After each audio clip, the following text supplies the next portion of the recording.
January 26th, 1945, 1400 hours. The village of Holtzwihr, northeastern France.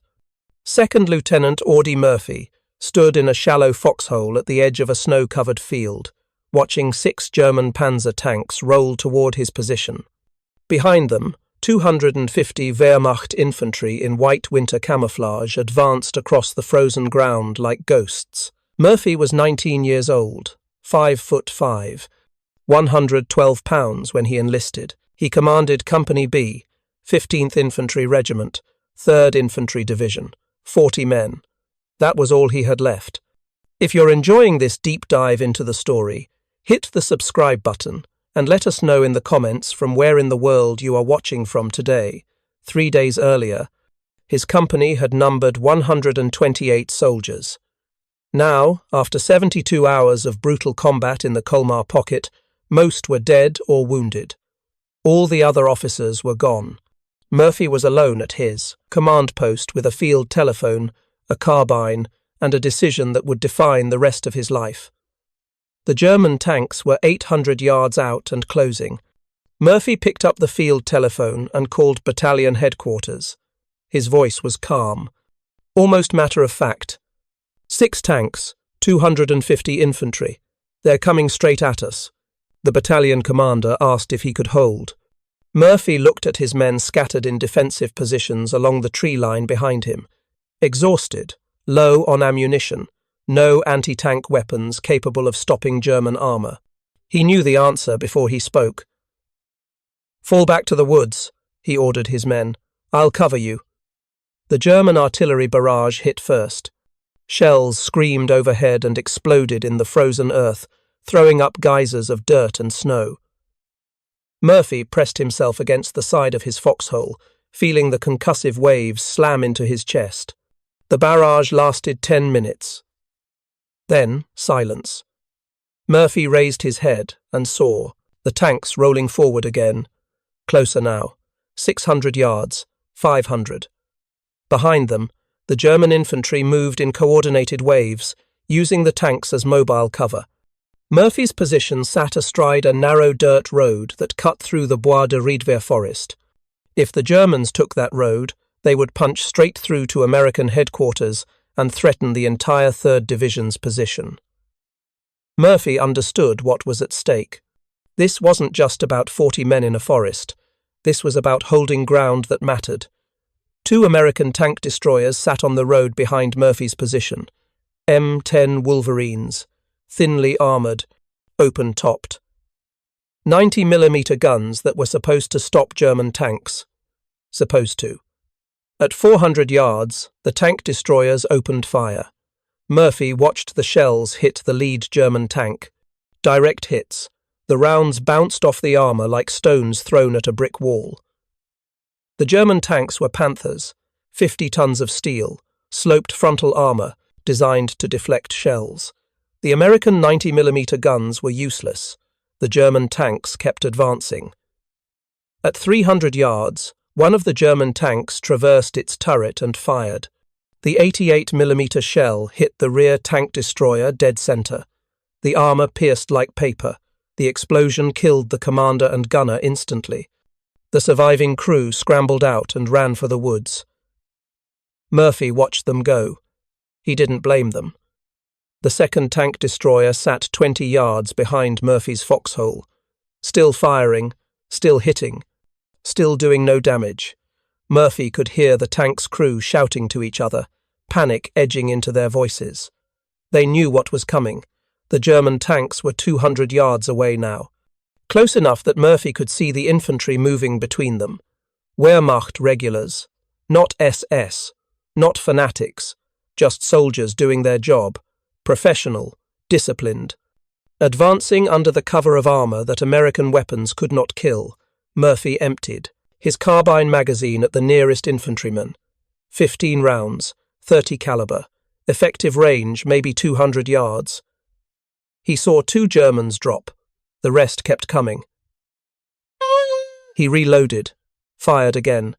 The carbine clicked empty. No more ammunition. Murphy looked back at the second tank destroyer. It was still firing.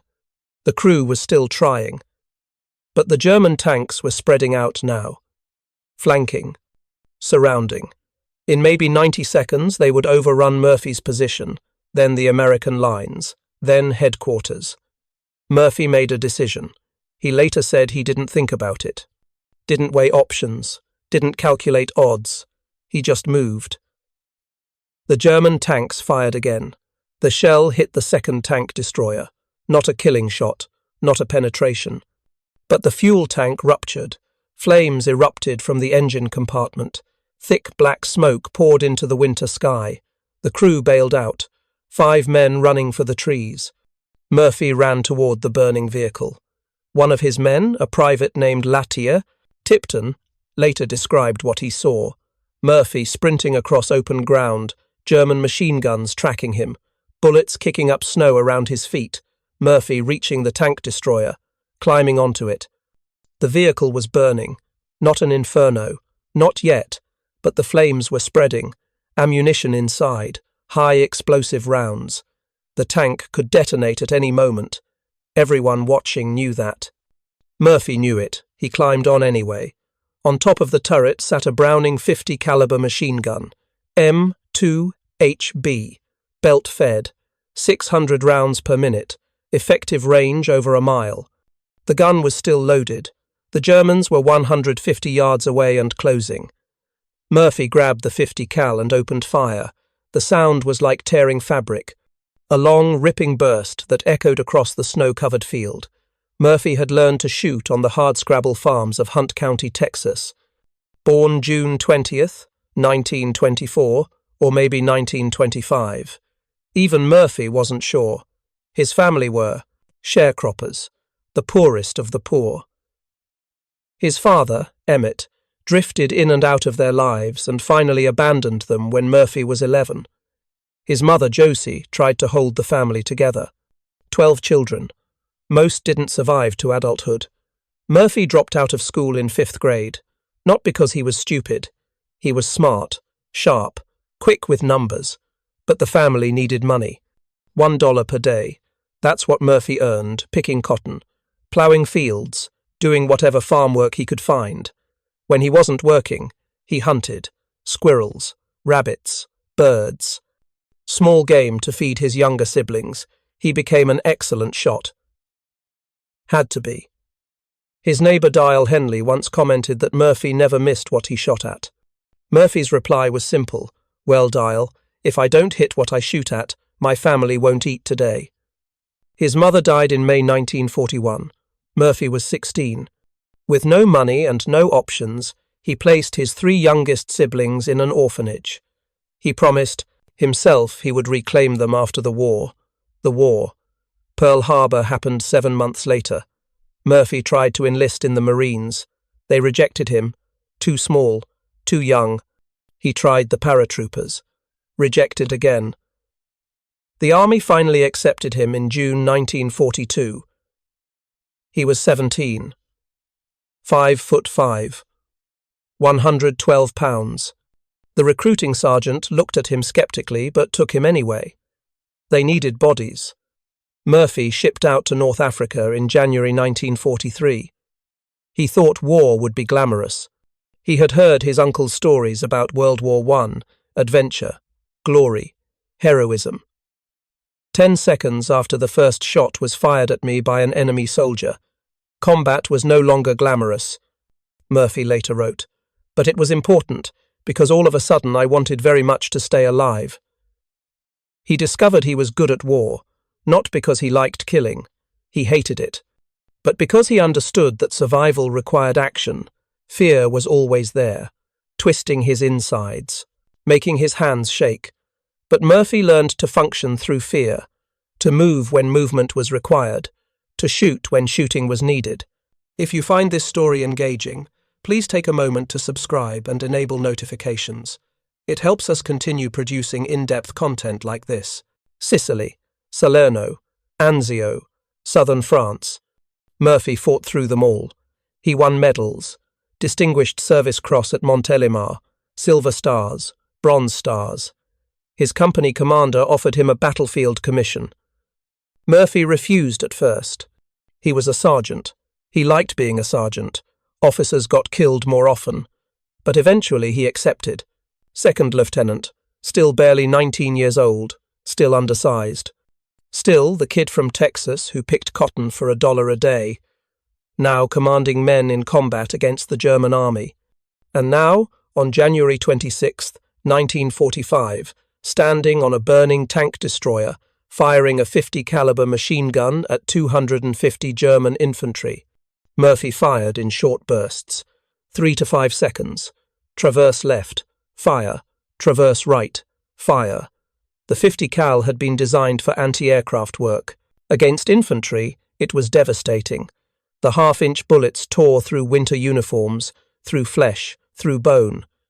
Murphy saw Germans drop, saw others dive for cover, saw the advance falter. The German tanks kept coming. They fired at Murphy, machine guns, cannon rounds. The shells exploded around the tank destroyer. Shrapnel screamed past. Murphy felt the heat from the flames at his back, felt the deck vibrating under his feet as ammunition cooked off inside the vehicle. Any second, the whole thing would explode. Murphy kept firing. He had the field telephone with him, draped over his shoulder, still connected to battalion artillery. While firing the .50 cal with one hand, Murphy grabbed the phone with the other and called in coordinates. Fire mission, German infantry, 150 yards. My position. The artillery officer asked how close the Germans were. Murphy's response became famous. Just hold the phone and I'll let you talk to one of the bastards. 105mm howitzers, 5 kilometers behind the lines, opened fire. Shells arced overhead and exploded among the German infantry. Murphy adjusted fire. Left 50. Fire for effect. The shells walked across the snow-covered field, high explosive, fragmenting into thousands of razor-sharp pieces. The German infantry scattered. Some ran forward, trying to close the distance. Some ran back, seeking cover. Murphy killed them either way. The .50 cal never stopped, belt after belt. The barrel glowing red-hot. Murphy's hands burned from the heat, but he kept firing. The German tanks were 75 yards away now. Close enough that Murphy could see the commanders in the turrets, close enough that their machine guns were finding range. Bullets sparked off the tank destroyer's armor. One round clipped Murphy's field jacket. Another ricocheted off the .50 cal mount. Murphy didn't flinch. He traversed the gun onto the nearest group of infantry and fired. The Germans went down, like wheat before a scythe. An SS Sturmbannführer watching from the village of Holzwehr later reported that his men stopped advancing. Not because they were ordered to stop, because they couldn't move forward. The fire from that single burning American vehicle was too intense. Men who tried to advance died. Men who stayed in place died from artillery. The only option was to withdraw, but the German tanks kept pushing. At 50 yards, one of the tanks fired its main gun at Murphy. The shell hit the tank destroyer's hull. The explosion knocked Murphy off his feet. Shrapnel tore into his right leg. He felt the impact. Sharp, burning. But no pain. Not yet. Adrenaline suppressed everything except the need to keep fighting. Murphy climbed back to his feet. The .50 cal was still operational. Still loaded. He grabbed it and kept firing. The German infantry tried one more push. Maybe 40 men, sprinting across the open ground, using the tanks as cover. Murphy traversed onto them and held, the trigger down. The .50 cal roared. The lead Germans crumpled. The others hesitated. Fatal hesitation. Murphy cut them down. Behind him, in the woods, Murphy's company watched. Private Latier Tipton later said, "I expected to see the whole damn tank destroyer blow up under him any minute. So did everyone else." The vehicle was fully engulfed now. Flames shooting 20 feet into the air, smoke so thick Murphy could barely see, but he could hear. The German tanks, their engines, their tracks clanking on the frozen ground, getting closer. Murphy fired blindly into the smoke. The Germans fired back. More explosions, more shrapnel. Murphy kept shooting. The .50 cal finally ran dry. Murphy dropped the empty weapon and grabbed the field telephone. called artillery one more time. Fire mission, danger close, 50 yards. My position. The artillery officer hesitated. 50 yards was inside the minimum safe distance. The shells would land practically on top of Murphy's position. Fire. It, Murphy said. The artillery fired. Shells screamed in and exploded just beyond the tank destroyer. The concussion wave slammed into Murphy. He felt the heat, felt the pressure, felt pieces of frozen earth pelting his body like hail. But the Germans felt it worse. The artillery barrage landed directly on the advancing infantry. Men disappeared in the explosions. Others staggered away, wounded, bleeding, disoriented. The German tanks reversed, backing away from the killing zone. The attack stalled. Murphy climbed down from the tank destroyer. His leg was bleeding, his uniform was scorched, his face was blackened with smoke. He walked calmly back to his foxhole and picked up his carbine, reloaded it. His men were staring at him. Murphy didn't notice. He grabbed the field telephone and called battalion. Send forward the 32nd Battalion. We're counter-attacking. His company commander later asked him why he ordered a counter-attack. The Germans were retreating. The position was secure. Murphy's answer was simple. They were still there. At 15:30 hours, Company B, reinforced by elements of the 30th Infantry Regiment, moved forward. Murphy led them. Wounded leg and all, the Germans put up a fight, but their morale was broken. That single American soldier on the burning tank destroyer had shattered their confidence. They retreated toward Holzwehr. Murphy's men pursued. Over the next 2 hours, the Americans cleared the forest and secured the road. German casualties were heavy, 50 killed, dozens wounded. The German tanks withdrew to Holzwehr and did not return. Murphy finally agreed to be evacuated at 1700 hours. A medic looked at his leg, shrapnel wounds, not life-threatening. Murphy refused morphine, said he didn't need it. The medic bandaged him up and sent him to an aid station. Murphy was back with his company the next morning, limping, pale from blood loss. But present, the battalion commander tried to send him to a rear area hospital. Murphy refused. "My men need me," he said. On January 27th, Company B, reinforced by French armour, attacked Holzwehr. The Germans defended fiercely, street-to-street fighting, house to house. But the Wehrmacht had lost its nerve, the memory of that burning tank destroyer, that single American lieutenant who would not die. The Americans took Holzwehr by nightfall. The Colmar pocket was collapsing. By January 28th, German forces north of the Colmar Canal were retreating or surrendering. The offensive that had threatened to break the Allied line was finished, broken by logistics, broken by superior American firepower, and broken, in one crucial moment, by a 19-year-old sharecropper's son from Texas who climbed onto a burning vehicle and refused to move. Murphy never talked much about that day. When asked, he shrugged and said it was just his job. But others talked. Private Abramsky, who witnessed the entire event, called it the greatest display of guts and courage I have ever seen. The after-action reports documented the facts. Murphy had held his position alone for over an hour. He had killed at least 20 German soldiers with the 50 caliber machine gun. His artillery direction had killed dozens more. The subsequent counterattack killed or wounded another 20. Total German casualties attributable to Murphy's actions, approximately 50 killed or wounded. 1 man, 1 gun, 50 Germans. The numbers seemed impossible, but they were verified. Documented, witnessed by multiple soldiers. Murphy received the Medal of Honor for his actions at Holzwehr. The citation, signed by Lieutenant General Alexander Patch, read in part, "For an hour the Germans tried every available weapon to eliminate Lieutenant Murphy, but he continued to hold his position. His directing of artillery fire wiped out many of the enemy. He killed or wounded about 50. Lieutenant Murphy's indomitable courage and his refusal to give an inch of ground saved his company from possible encirclement and destruction." But the Medal of Honor came later. On January 26, 1945. As Murphy walked away from that burning tank destroyer, he wasn't thinking about medals. He was thinking about his men, about the ground they had held, about the Germans they had stopped, and about whether he would live to see tomorrow. The German High Command analysed the action at Holzwihr in their after-battle reports.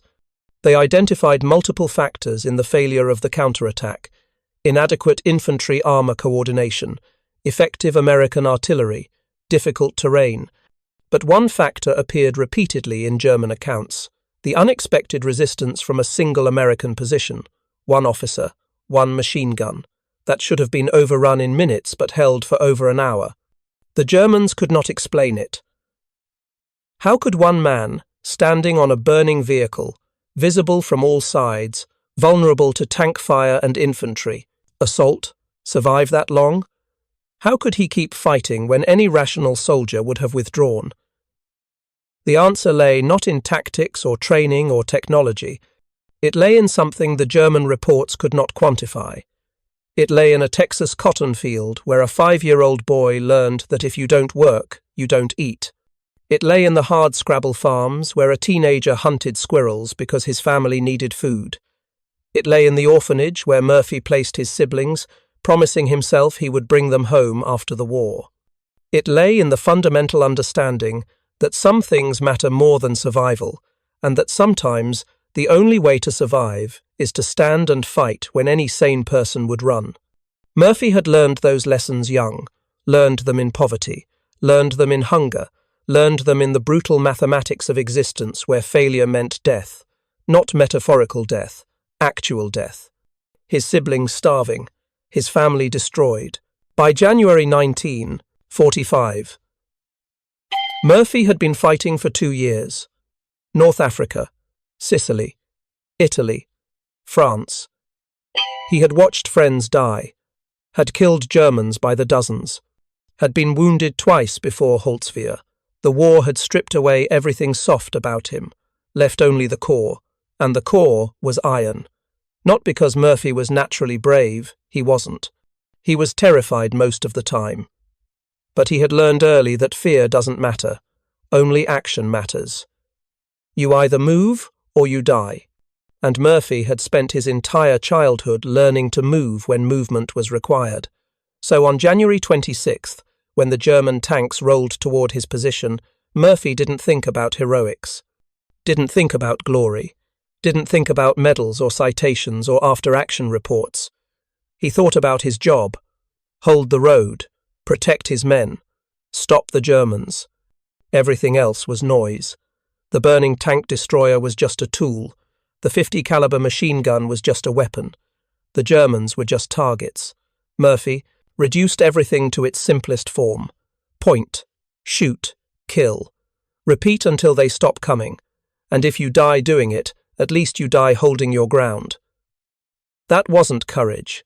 That was something else, something harder, something forged in the cotton fields of Hunt County, Texas, where a little boy learned that the world doesn't care about you, doesn't care if you're tired, doesn't care if you're scared, doesn't care if you're fair. The world just is, and you either deal with it or it deals with you. Murphy had been dealing with the world his entire life. The Germans at Holzwihr were just one more thing to deal with. The fire from the burning tank destroyer eventually reached the ammunition storage.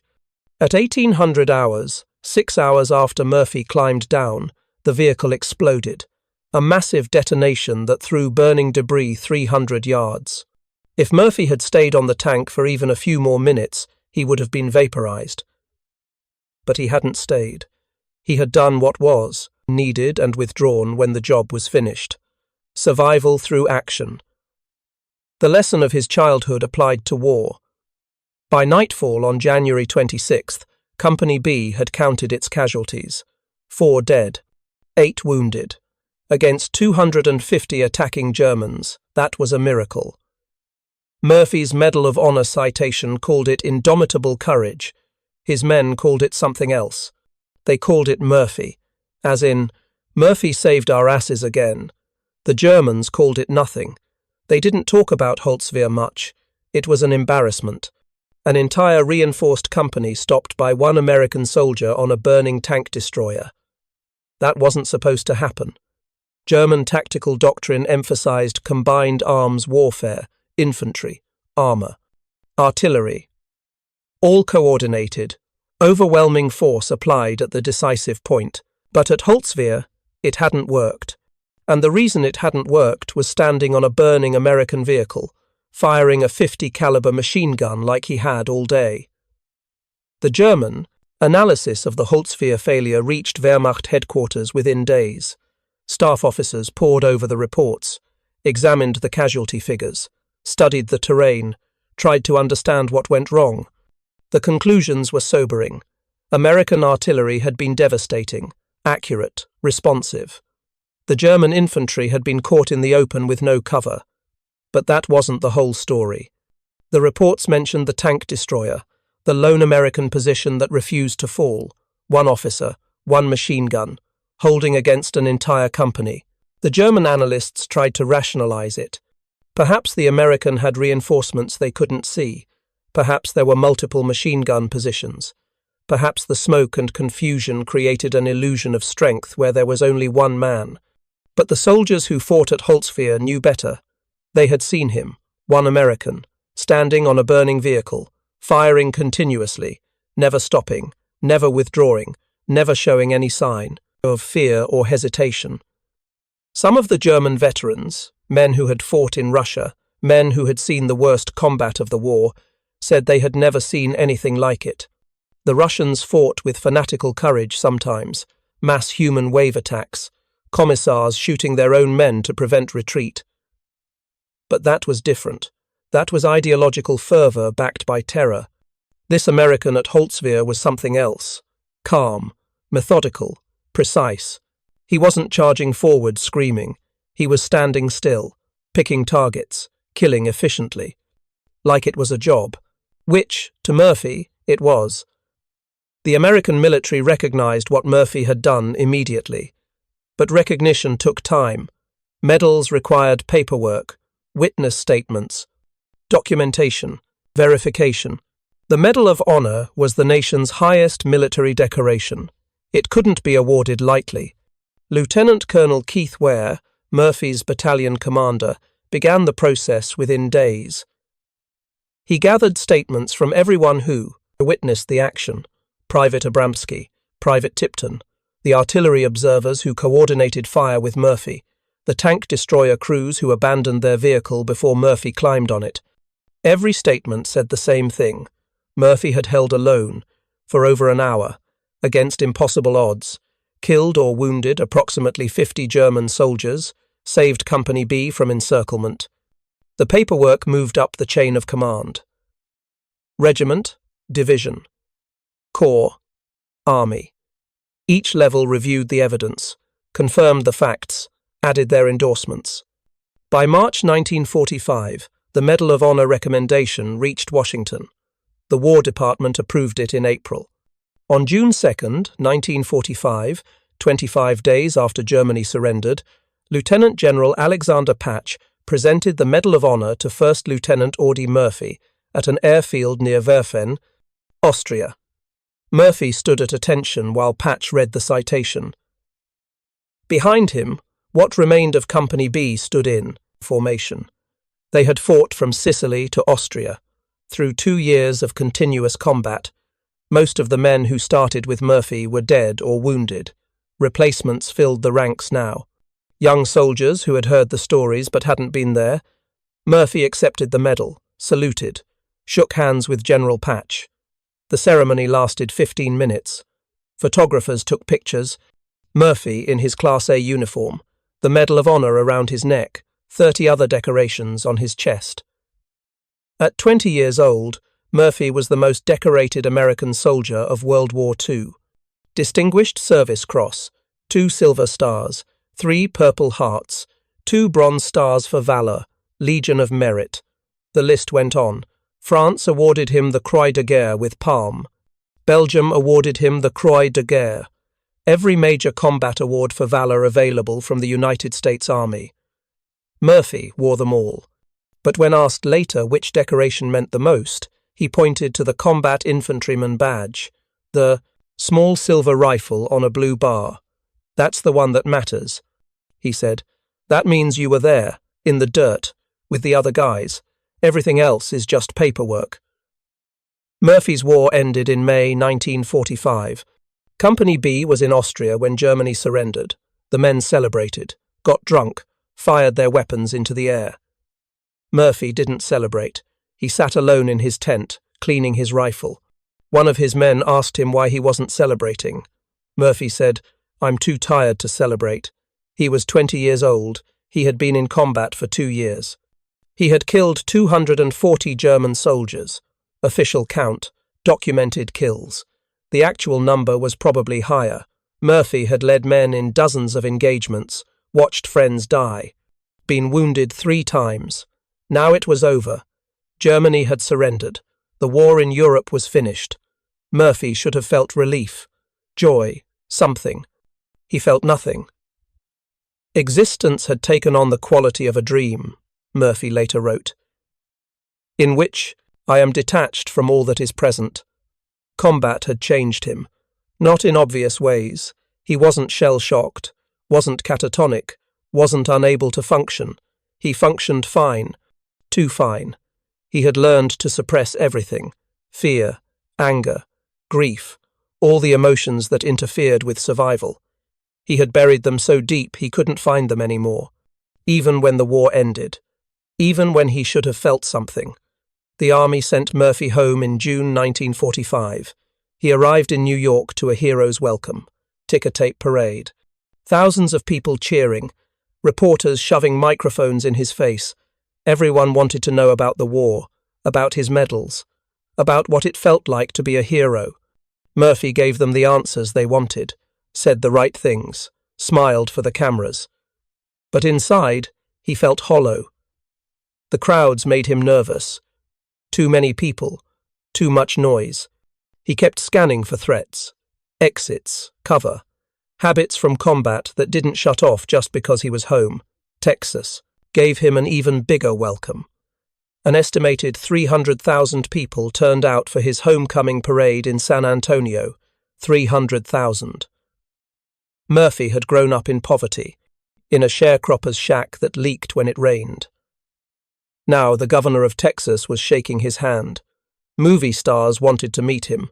Life magazine put him on the cover.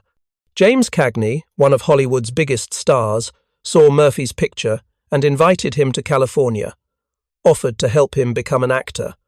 Murphy accepted, not because he wanted to be an actor. He didn't know what he wanted, but he couldn't go back to picking cotton. Couldn't go back to Hunt County and pretend the last 3 years hadn't happened. Hollywood seemed as good as anywhere. Murphy moved to California in late 1945.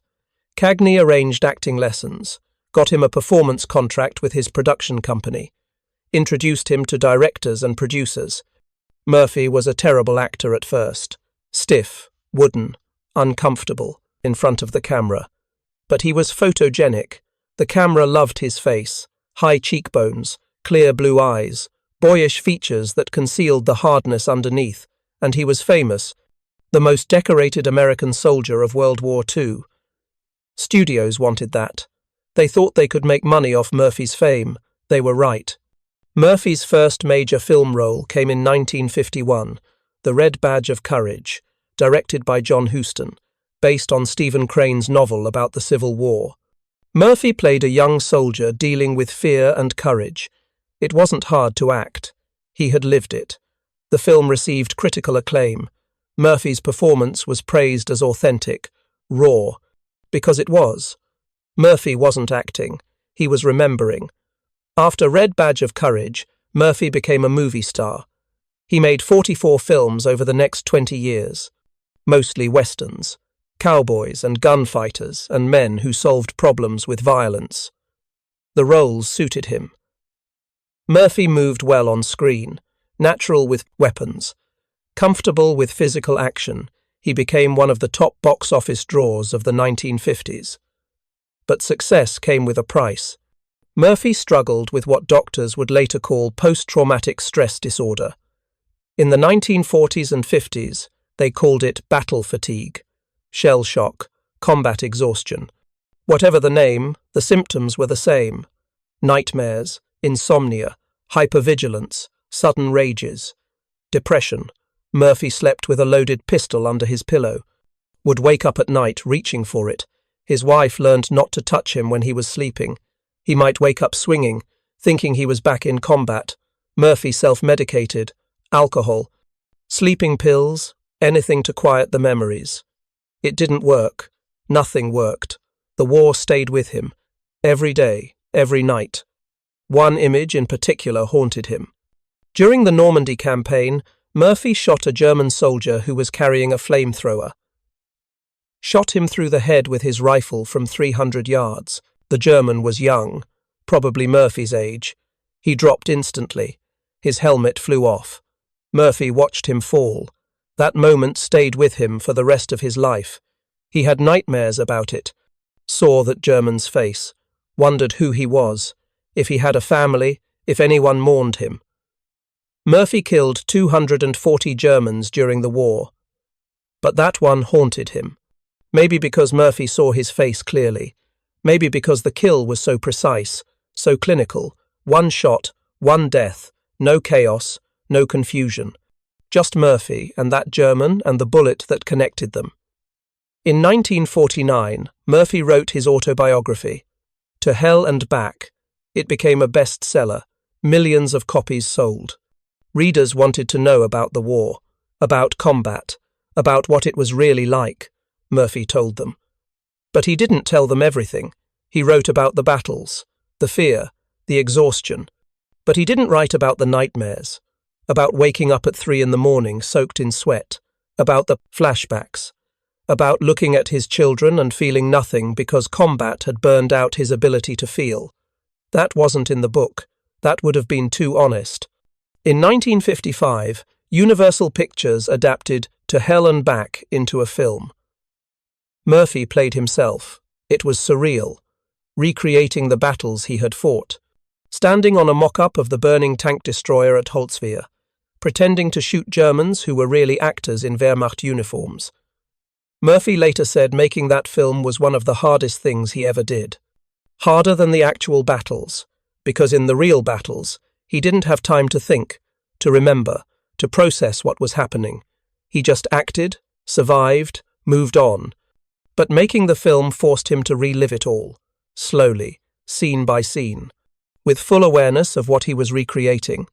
To Hell and Back became the highest-grossing film in Universal Pictures history, held that record for nearly 20 years. Audiences loved it. Critics praised Murphy's performance as himself, said he brought authenticity no other actor could match. They were right, but they didn't understand the cost. Murphy spoke publicly about his struggles with PTSD. He was one of the first prominent veterans to do so. In the late 1960s and early 1970s, as Vietnam War veterans returned home with similar symptoms, Murphy became an advocate. He testified before Congress, demanded better mental health care for veterans, called on the government to study the psychological impact of combat. The war doesn't end just because you come home, Murphy said in a 1970 interview. The war stays with you, inside your head. You can't just turn it off. Murphy's advocacy led to changes. Better mental health resources for veterans, more research into combat trauma. The Audie Murphy Memorial VA Hospital in San Antonio, opened in 1973, was named in his honor, but Murphy didn't live to see it. On May 28, 1971, Murphy died in a plane crash near Roanoke, Virginia. He was 45 years old. The private plane he was traveling in flew into a mountain during bad weather. Murphy and 5 others were killed instantly. The news shocked the nation. Murphy had survived Sicily, Anzio, the Colmar Pocket, had stood on a burning tank destroyer and fought off 250 Germans, had earned every medal for valor the army could give, and he died in a plane crash in Virginia. The funeral was held at Arlington National Cemetery. Full military honors. A horse-drawn caisson carried his flag-draped coffin. Thousands of people lined the route. Veterans, movie fans, People who had never met Murphy but felt they knew him. He was buried in Section 46, the second most visited grave in Arlington Cemetery. Only President Kennedy's grave receives more visitors. Murphy's headstone is simple, standard white marble. His name, his rank, his dates of service.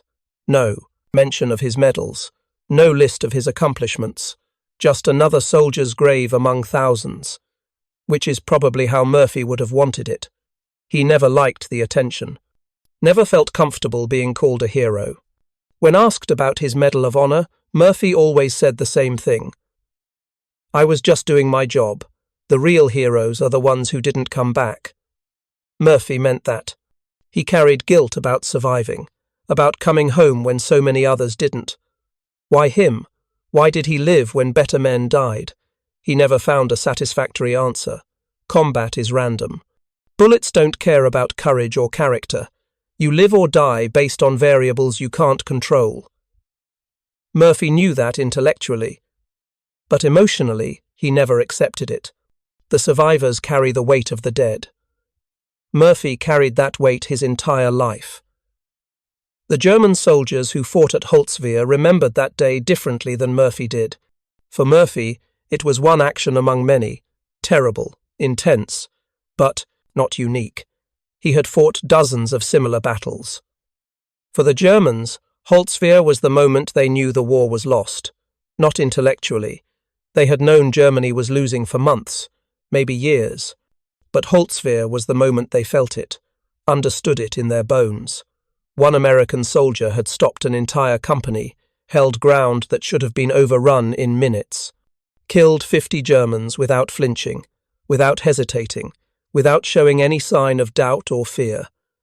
That wasn't natural. That was something else. Something the Germans couldn't match anymore. The Americans had supplies, equipment, artillery, air support, all the material advantages. But at Holzwehr, none of that mattered.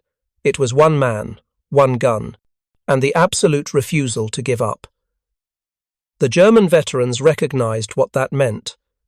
It meant the Americans believed they would win, believed it so completely that individual soldiers would stand alone against impossible odds rather than yield an inch of ground. The Germans didn't have that anymore. They were fighting to delay the inevitable. The Americans were fighting to end it. That difference showed in everything. From logistics to morale to individual combat actions, the Americans could afford to be aggressive, to take risks, to send one lieutenant to hold a position while the rest of the company withdrew. Because if that lieutenant died, there would be another to replace him, and another, and another. The Americans had depth, the Germans didn't. Every loss was permanent. Every casualty was irreplaceable. By January 1945, the Wehrmacht was a shell, still dangerous, still capable of tactical excellence, but hollow, running on fumes and momentum and the muscle memory of 4 years of war.